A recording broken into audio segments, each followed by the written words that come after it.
நாகையில் கொடுத்த பணத்தை திருப்பி கேட்டதற்காக பாத்திரக்கடை வியாபாரிக்கு கொலை மிரட்டல் விடுக்கப்பட்ட சம்பவம் பரபரப்பை ஏற்படுத்தியுள்ளது.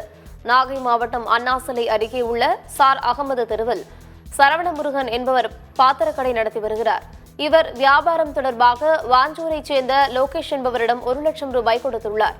இந்நிலையில் லோகேஷின் உறவினரான முருகன் அடியாட்களுடன் வந்து சரவண முருகனின் பாத்திரக்கடையில் இருந்த பொருட்களை உடைத்து கொலை மிரட்டல் விடுத்ததாக கூறப்படுகிறது. இதுகுறித்து சரவண முருகன் வெள்ளிப்பாளையம் காவல் நிலையத்தில் புகார் அளித்துள்ளார்.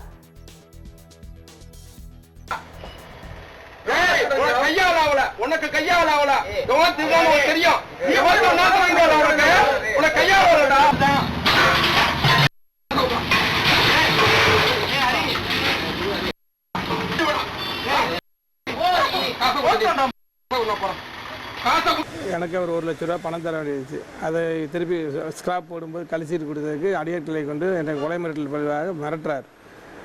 என் கடையில் உள்ள பாத்திரங்களை எல்லாம் தள்ளி விட்டு எட்டி உதச்சி எல்லாம் சேதப்படுத்தி தெருவில் இருந்து அசிங்கப்படுத்தி விட்டார். காவல்துறை இதுக்கு தக்க நடவடிக்கை கொடுத்து என் பணத்தை மீட்டு கொடுத்து